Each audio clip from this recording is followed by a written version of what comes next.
मंडूकासन से डायबिटीज काफी हद तक कंट्रोल हो जाती है। इस आसन को करने के लिए सबसे पहले वज्रासन में बैठें। इसके बाद दोनों हाथों की मुट्ठियां बनाएं। ध्यान रहे हाथों के अंगूठे मुट्ठियों के अंदर हों। मुट्ठियों को नाभि के दोनों तरफ दबा कर रखें। इसके बाद सांस भरें और धीरे धीरे सांस छोड़ते हुए नीचे की ओर आएं। अपनी छाती को घुटनों से सटा कर रखें और चेहरे को सामने की ओर रखें। इस अवस्था में 15 से 20 सेकंड तक रहें। इसके बाद सांस भरते हुए ऊपर आएं। इस आसन को 7 से 8 बार तक करें। वक्रासन करने के लिए पहले सीधा बैठें। उसके बाद अपनी बाईं टांग को सीधा रखें और दाईं टांग को मोड़ते हुए पैर को घुटने और जांघ के पास सीधा रखें। अब अपने दाएं हाथ को कमर के पीछे सीधा रखें। ध्यान रखें कोहनी को मोड़ना नहीं है।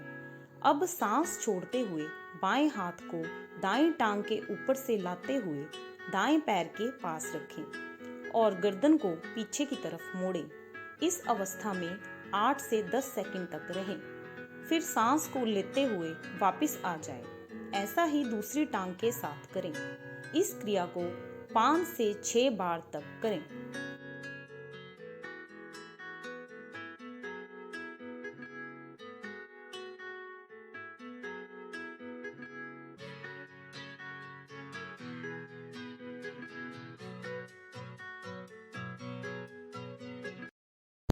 हल आसन से डायबिटीज कंट्रोल में रहती है और ये आसन इंसुलिन बनाने का सबसे आसान तरीका है।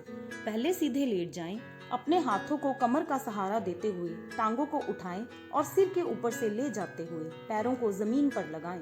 हाथों को सीधा करके जमीन पर रखें। इस अवस्था में 10 सेकंड तक रहें। इस आसन को करते समय आपकी टांगें सीधी हों। टांगों को वापस आराम की अवस्था में ले आएं।